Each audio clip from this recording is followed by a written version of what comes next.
Hello दोस्तों, हमारे YouTube channel दिशा IAS में आपका स्वागत है। कल हम लोग भारत पर मुस्लिम आक्रमण विषय पर चर्चा कर रहे थे। उसमें हम लोग अरबों के आक्रमण को देखा। आज हम लोग तुर्कों के आक्रमण पर विचार करेंगे। तुर्क भी अरबियों की तरह एक मुस्लिम जनजाति थी। चूँकि अरबी इस्लाम के प्रथम अनुयायी थे, लेकिन वे अदूरदर्शी और विलासी प्रवृत्ति के थे। तो सत्ता उनके हाथ से निकलकर ईरानियों के हाथ में चली जाती है और ईरानियों से इस्लाम का नेतृत्व तुर्कों ने हस्तगत कर लिया। तो अरबों का आक्रमण का भारत के ऊपर कोई विशेष प्रभाव देखने को नहीं मिलता है। कोई स्थायित्व यहाँ पर वो स्थापित नहीं कर पाए। लेकिन तुर्कों का आक्रमण भारत के लिए एक युगांतकारी घटना साबित हुई और वह जीवन के सभी पक्षों जैसे राजनैतिक, सामाजिक, आर्थिक, धार्मिक, सांस्कृतिक सभी पहलुओं पर अपना प्रभाव स्थापित करते हैं। और तुर्कों के आगमन से ही तुर्क ही जो है भारत में मुस्लिम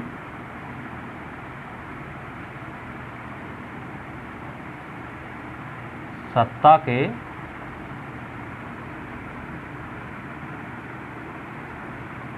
संस्थापक थे।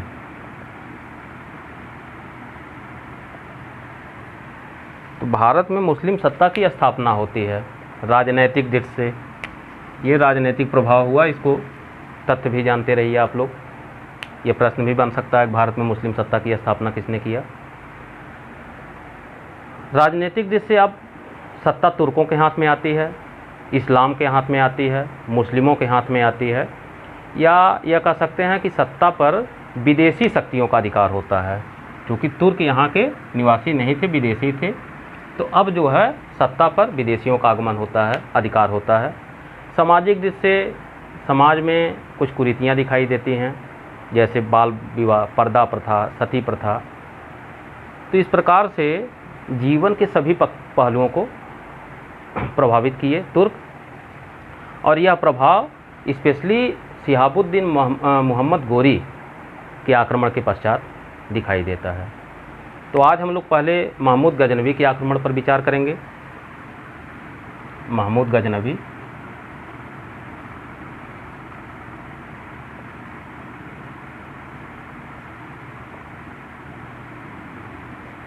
गजनवी के आक्रमण में आइए हम देखते हैं कि पढ़ना क्या क्या है।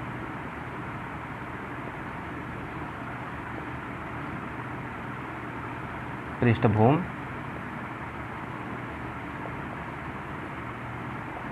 उपाधियां,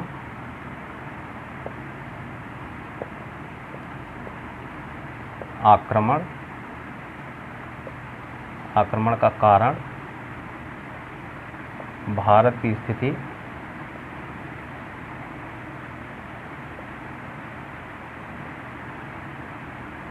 और अन्य तथ्य।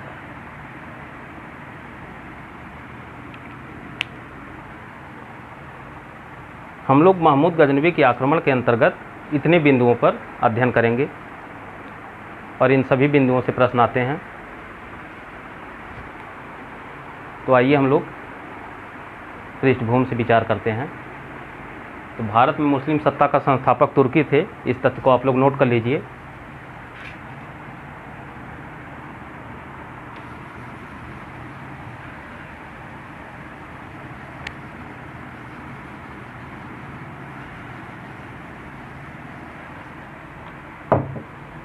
क्योंकि जब अरबों के हाथ से सत्ता तुर्कों के हाथ में आती है, तो उस समय जो है अल्पतगीन ने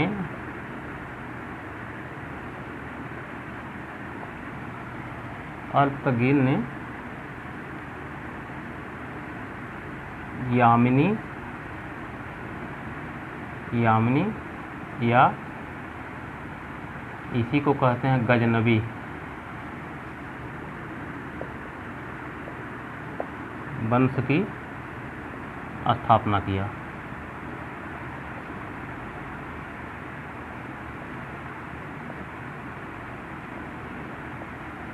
जिसकी राजधानी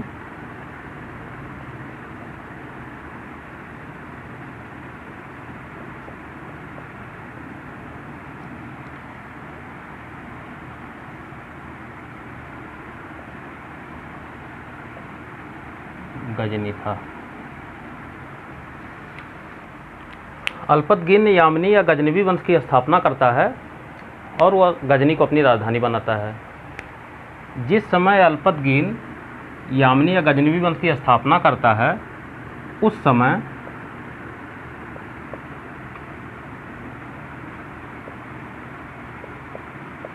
भारत के उत्तर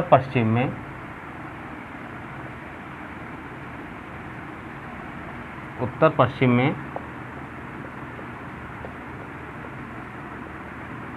हिंदू शाही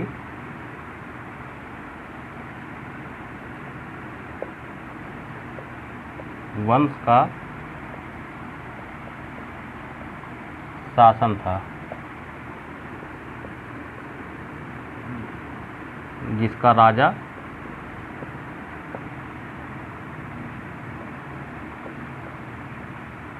जयपाल था। इन दोनों तथ्यों को आप लोग नोट कर लीजिए कि यामनी या गजनवी वंश का संस्थापक कौन था, तो अल्पतगीन था, और यामनी या गजनवी वंश की राजधानी गजनी थी। जिस समय अल्पतगीन यामनी या गजनवी वंश की स्थापना करता है उस समय भारत के उत्तर पश्चिम में किसका शासन था? हिंदू शाही वंश का, और जिसका राजा जयपाल था।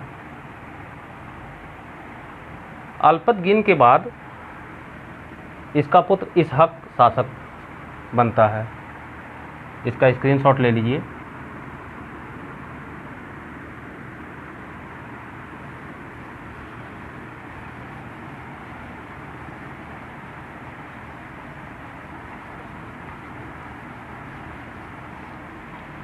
अल्पतगीन के बाद इसका उत्तराधिकारी जो है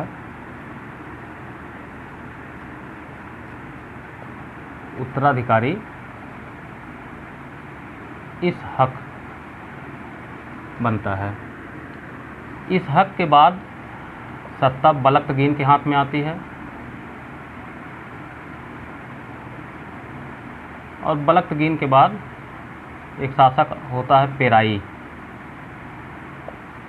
इस प्रकार से एक के बाद एक शासक बनते हैं, लेकिन मूलतः इसका जो वास्तविक उत्तराधिकारी सिद्ध होता है वह होता है सुबुक्तगीन।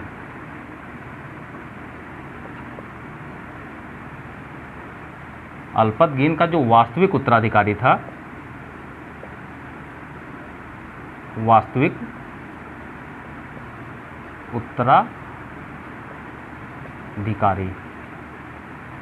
उत्तराधिकारी का मतलब ये होता है कि यही वह शासक था जिसने यामनी वंश को पुनः जीवित किया। बाकी उसके बाद अल्पतगीन के बाद इसहक, बलक्तगीन, पेराई आदि शासक हुए जिसका कोई इतिहास में महत्व नहीं है। सुबुक्तगीन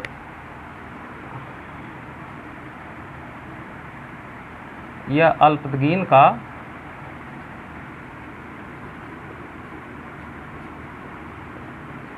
गुलाम एवं दामाद था। कहीं कहीं कुछ किताबों में पुत्र भी दिया हुआ है, लेकिन एल.पी. शर्मा के किताब में स्पष्ट रूप से यह दिया गया है कि यह गुलाम और दामाद था, पुत्र नहीं था। यह जो है कुछ गाइड में मिलता है कि इसका पुत्र है, लेकिन चूंकि एल.पी. शर्मा एक ऑथेंटिक राइटर हैं तो हम लोग यहाँ पर गुलाम और दामाद ही मानेंगे, और यही सही भी है। सुबुक्तगीन प्रथम तुर्क था जो भारत पे आक्रमण करता है। तो सुबुक्तगीन के विषय में आप लोग एक तथ्य नोट कर लीजिए कि यह भारत में प्रथम तुर्क आक्रांता था।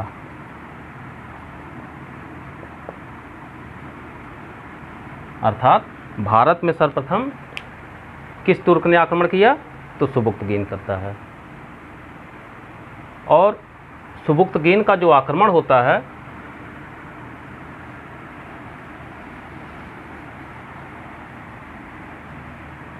सुबुक्तगीन का आक्रमण जो है, आक्रमण कहाँ करता है? तो उत्तर पश्चिम के हिंदूशाही, उत्तर पश्चिम के हिंदूशाही वंश के राजा जयपाल पर।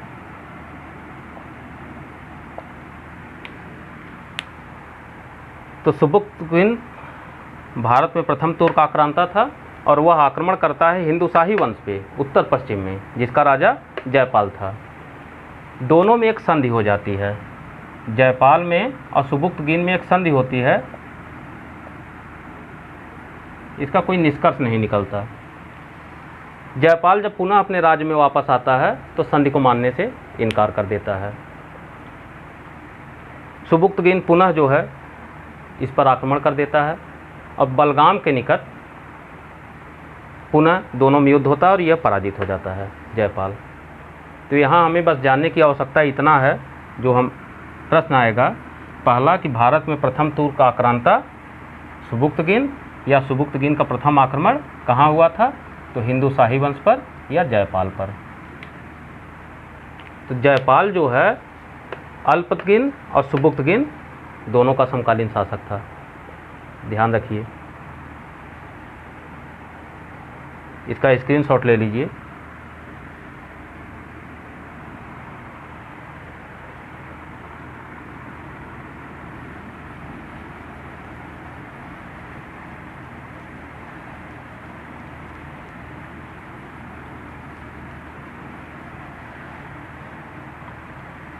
सुबुक्तगिन का उत्तराधिकारी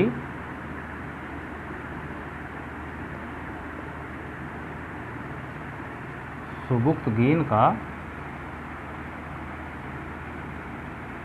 उत्तराधिकारी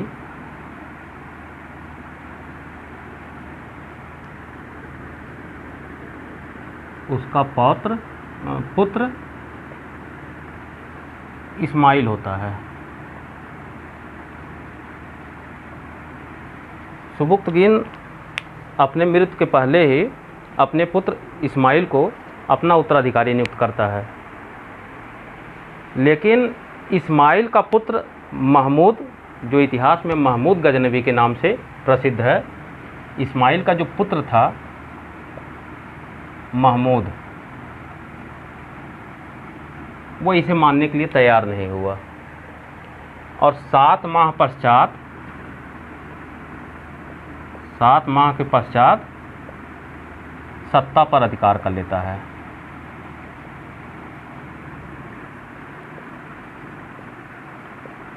सत्ता पर अधिकार कर लेता है और अपने पिता की हत्या कर देता है। तो हत्या करने के पश्चात सुबुक्तगिन के बाद महमूद, जो इतिहास में महमूद गजनवी के नाम से शासक हुआ, यह एक शक्तिशाली शासक होता है। तो यहाँ नोट कर लीजिए कि सुबुक्तगिन का उत्तराधिकारी कौन था, तो इस्माइल था, या सुबुक्तगिन ने अपना उत्तराधिकारी किसे नियुक्त किया था, तो इस्माइल को ही नियुक्त किया था। यह जो है शक्ति के बल पर महमूद ने अपने पिता की हत्या करके 7 माह पश्चात सत्ता पर अधिकार कर लिया। तो यहाँ इस चीज़ को भी आप जानिए, कभी कथन में हो सकता है दे कि इस्माइल ने अपने पुत्र को उत्तराधिकारी नियुक्त किया। ऐसा कुछ नहीं था, अपने पुत्र को उत्तराधिकारी नियुक्त नहीं किया था, बल्कि यह शक्ति के बल पर जो है, तलवार की शक्ति के बल पर खुद सत्ता पर अधिकार किया है। स्क्रीनशॉट ले लीजिए।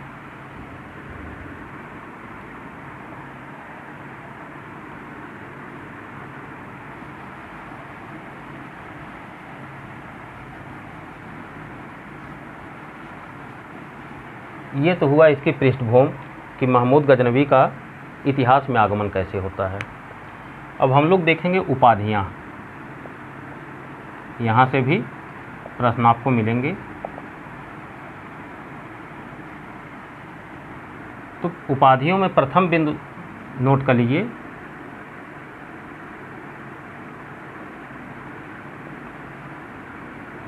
महमूद गजनवी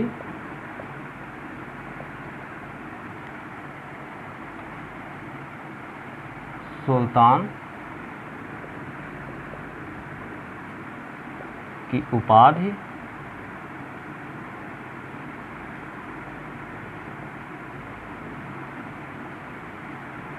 धारण करने वाला प्रथम तुर्क शासक था।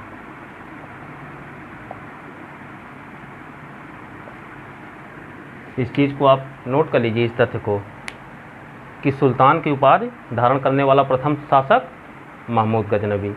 अब यहीं से इसी के पश्चात जो भारत के भी अब तुर्क राजा होंगे वह भी अब राजा नहीं कहलाएंगे बल्कि सुल्तान ही कहलाएंगे।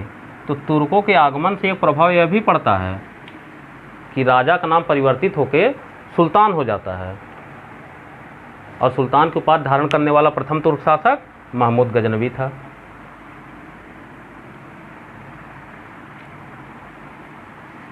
दूसरा कि जिस समय यह शासक बनता है उस समय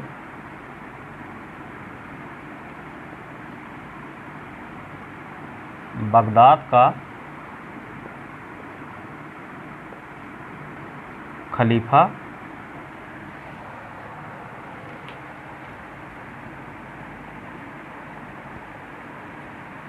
अब्दुल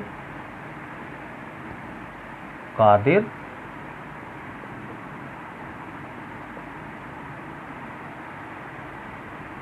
बिल्लाह था। जब महमूद गजनवी सुल्तान बनता है गजनी वंश का, तो उस समय बगदाद का खलीफा अब्दुल कादिर बिल्लाह था। इसको भी आप लोग नोट कर लीजिए, स्क्रीनशॉट ले लीजिए।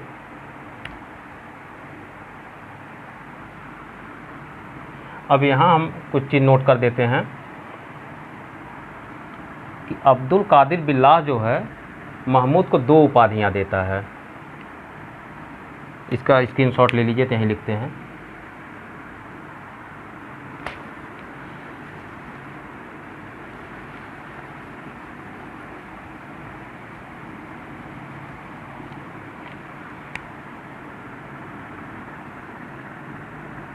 अब्दुल कादिर बिल्लाह महमूद गजनवी को 2 उपाधियाँ देता है।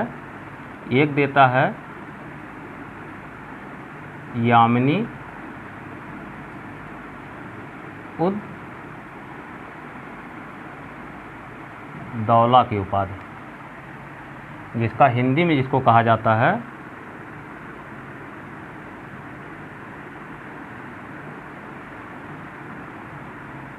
साम्राज्य का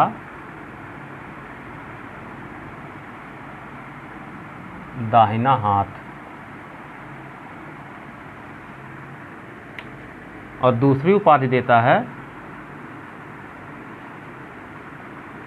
अमीन उल मिल्लाह, जिसे हिंदी में कहते हैं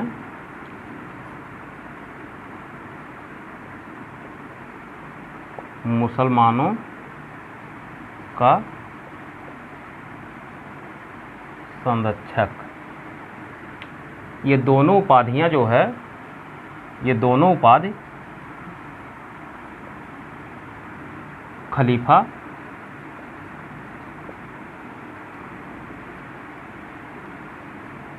अब्दुल कादिर बिल्लाह द्वारा प्रदत्त है।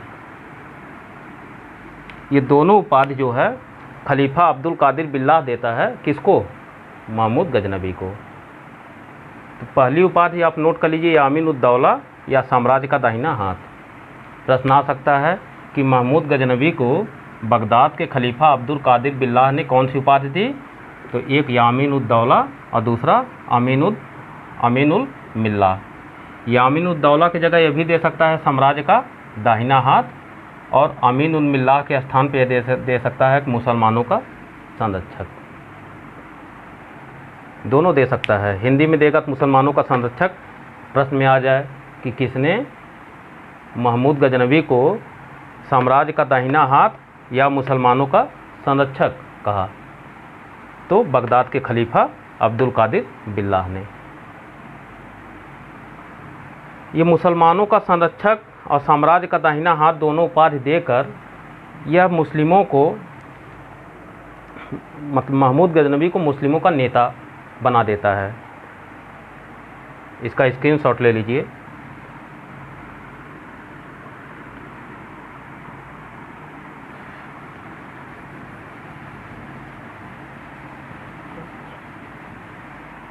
लेकिन महमूद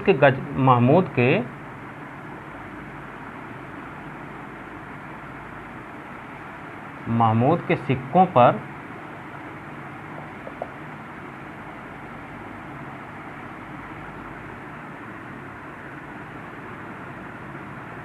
अमीर महमूद अंकित है। इसे भी आप नोट कर लीजिए। कथन कारण में आ जाए कि महमूद ने सुल्तान की उपाधि तो धारण किया और अपने सिक्कों पर भी उसे अंकित कराया, तो ऐसा नहीं है। सिक्कों पर उसे अमीर महमूद के नाम से जाना जाता है। तो उसकी कुल उपाधियां हो जाती हैं 4। पहली सुल्तान की उपाधि, दूसरा यामुन दौला की उपाधि, तीसरा अमीनुल मिल्लाह की उपाधि, और चौथा उसके सिक्कों का उपाधि है अमीर महमूद। इन चारों उपाधियों से प्रश्न उठ सकता है और उसका हिंदी अर्थ भी ध्यान रखिएगा आप लोग कि सिक्कों पर अगर कहा जाए कि महमूद के सिक्कों पर उसे क्या कहा गया है, तो अमीर महमूद कहा गया है, सुल्तान नहीं कहा गया है। इसका भी स्क्रीनशॉट ले लीजिए।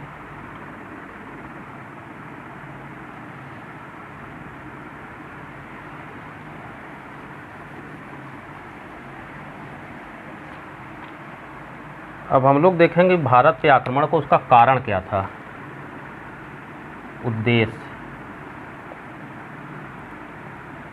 उद्देश्य देखेंगे आक्रमण का।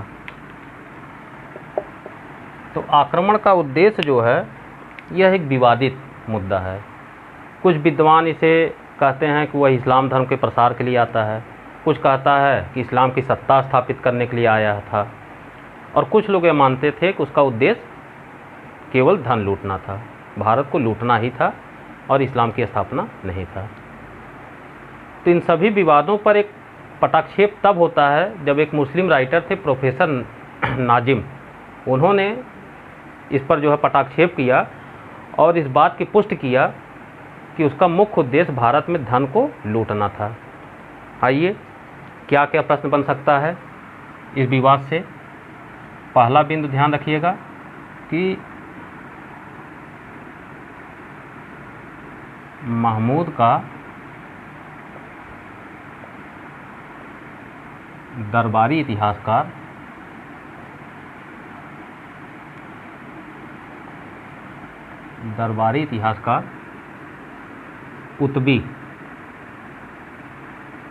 उत्बी ने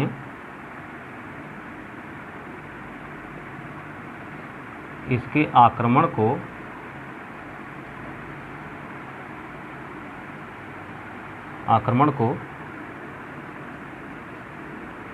जिहाद कहा।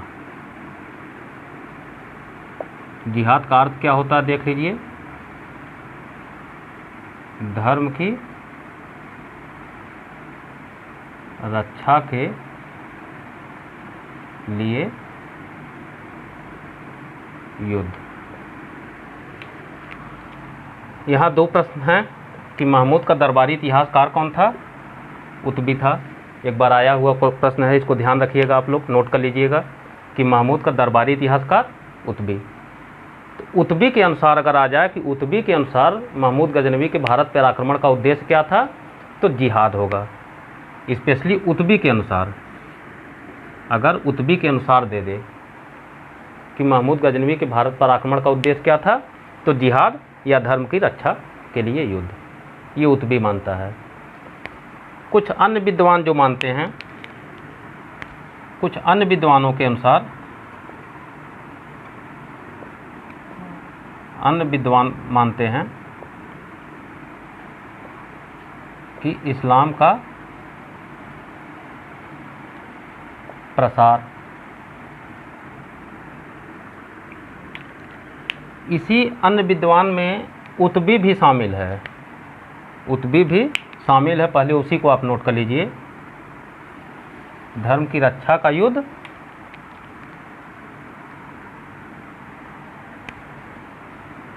जिसका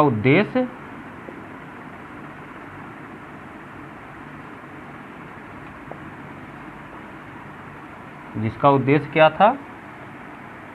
पहला था इस्लाम का प्रसार और दूसरा था बुत परस्ती। बुत परस्ती का मतलब क्या होता है? मूर्ति पूजा का अंत। तो इतिहासकार उत्बी के अनुसार अगर आ जाए कि उसके आक्रमण को क्या कहा, तो जिहाद, या उसका मूल उद्देश्य जो था उसके आक्रमण का, वो इस्लाम का प्रसार था और बुत परस्ती या मूर्ति पूजा का समाप्त करना था। ये इतिहासकार उत्बी मानता है। उसके आक्रमण को जिहाद कहता है और उसके आक्रमण के उद्देश्य को कहता है कि इस्लाम का प्रसार करने के लिए महमूद गजनवी ने भारत पर आक्रमण किया और बुत परस्ती अर्थात मूर्ति पूजा को समाप्त करने के लिए। यही दो उद्देश्य थे। उत्बी मानता है दो उद्देश्य था। और यही उत्बी के मत का समर्थन भी कुछ अन्य विद्वान कर देते हैं। कुछ अन्य विद्वान उत्बी के मत का समर्थन भी करते हैं। इसका आप लोग स्क्रीनशॉट ले लीजिए।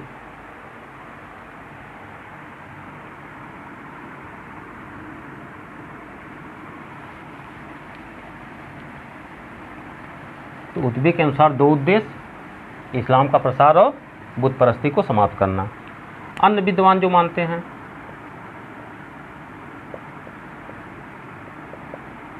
अन्य विद्वान क्या मानते हैं? कुछ विद्वानों के अनुसार तो यही था इस्लाम का प्रसार,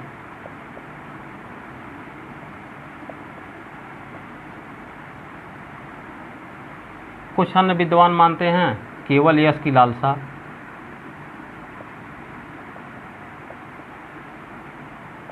और कोई उद्देश्य नहीं था।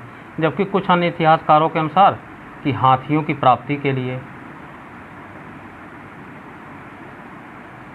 हाथियों की प्राप्ति के लिए। तो अलग अलग विद्वानों का अलग अलग मत है। उत्बी मानता है कि इस्लाम का प्रसार और बुत परस्ती को समाप्त करना, मूर्ति पूजा को समाप्त करना। कुछ विद्वान ने उत्बी के मत का समर्थन किया कि हाँ ठीक है भाई, इस्लाम का प्रसार ही था। लेकिन कुछ विद्वानों ने कहा कि इस्लाम का प्रसार या बुत परस्ती नहीं था, केवल यश की लालसा थी, केवल संसार में अपने आप को प्रसिद्ध करना चाहता था। वहीं कुछ विद्वानों ने कहा कि चूँकि भारत में हाथियों की अधिकता थी तो इन हाथियों को प्राप्त करने के लिए होगा आक्रमण किया। लेकिन मूल विवाद जो है, इसका स्क्रीनशॉट ले लीजिए। जो विवाद का मूल बिंदु है, अब हम लोग उस पर आते हैं। जो मूल विवाद है,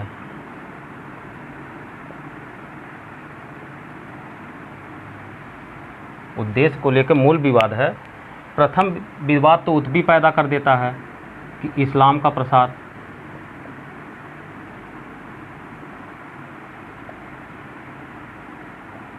और दूसरा विवाद है कुछ इतिहासकारों के अनुसार कि केवल धन की प्राप्ति या भारत को लूटना, दोनों एक ही चीज़ है, धन की प्राप्ति या भारत को लूटना। अब इन्हीं दोनों बिंदुओं पर विवाद है कि किसे वास्तविक उद्देश्य माना जाए। प्रश्न में दोनों आ सकता है, आया भी है एक बार। कथन कारण के प्रश्न में एक बार प्रश्न बना था कि महमूद गजनवी ने भारत पर 17 बार आक्रमण किया और कारण में दे दिया कि उसके आक्रमण का उद्देश्य भारत में इस्लाम की सत्ता को स्थापित करना था। तो आइए देखते हैं कि इस्लाम की सत्ता को स्थापित करना था कि केवल धन को लूटना था। तो इस विवाद का अंत जो करते हैं, इस पर जो पटाक्षेप होता है, वो एक मुस्लिम इतिहासकार थे, प्रोफेसर नाजिम। वो इस विवाद का अंत करते हैं। वो ख़त्म कर देते हैं कि इस्लाम का प्रसार था कि धन की प्राप्ति था। इसका स्क्रीनशॉट ले लीजिए, प्रोफेसर नाजिम के कथन को लिखवा दें।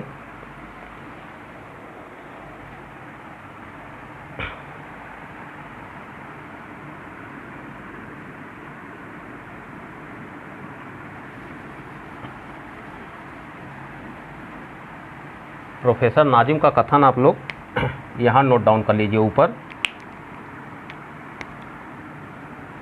यह कहता है प्रोफेसर नाजिम कि यदि महमूद ने हिंदू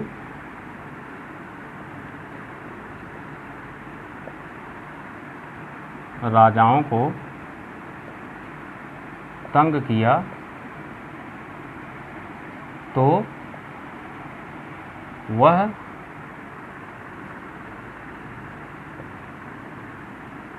मुल्तान तथा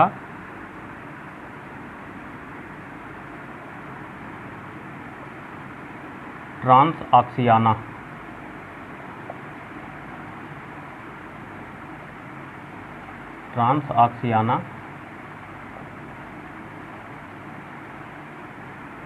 के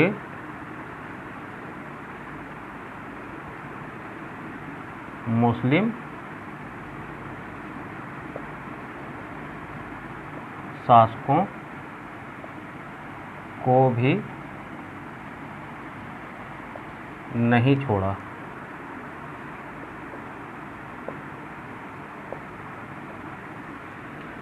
और प्रोफेसर नाजिम का यही कथन जो है विवाद का अंत करता है कि धन की प्राप्ति था कि इस्लाम का प्रसार।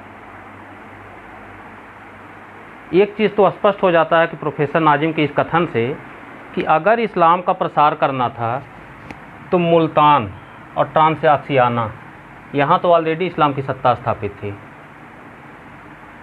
क्योंकि यहाँ मुस्लिमों का शासन था, एक मुल्तान पर और दूसरा ट्रांसआक्सियाना पर। तो अगर ये उद्देश्य होता, उसके आक्रमण का उद्देश्य अगर इस्लाम का प्रसार करना था, जैसा कि उत्बी कहता है उसका दरबारी इतिहासकार, तब मुल्तान और ट्रांसआक्सियाना पर आक्रमण करने का कोई वजह ही नहीं था, क्योंकि यहाँ तो ऑलरेडी मुस्लिम सत्ता स्थापित थी।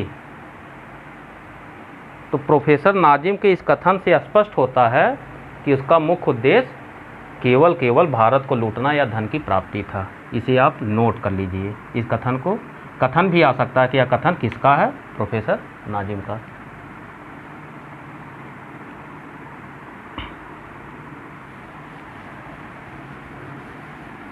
अब हम लोग आक्रमण का जो आज से यही जानेंगे कि आक्रमण का मुख्य उद्देश्य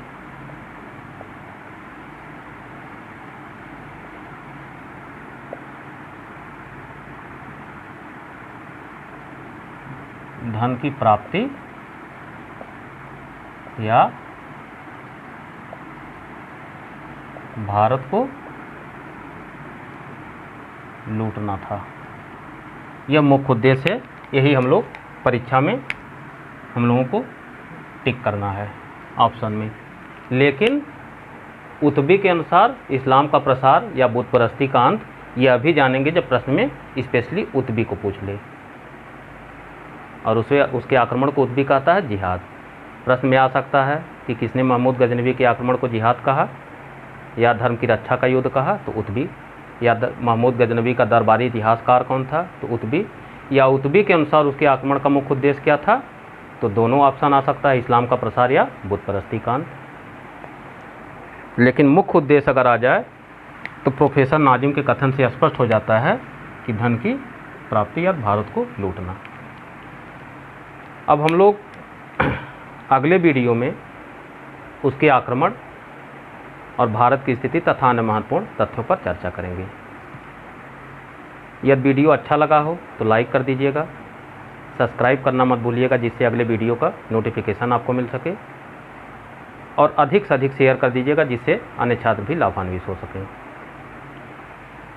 अभी तक हम लोगों ने महमूद गजनवी या तुर्की आक्रमण पर जितना भी चर्चा किया, जितने प्रश्नों को हम लोग देखे, यदि उसमें कहीं पर कोई प्रॉब्लम हुई हो, प्रश्नों को समझने में कोई दिक्कत हुई हो, तो उसे आप कमेंट बॉक्स में लिखिएगा। हम अगले वीडियो में उसको हल करने का प्रयास करेंगे।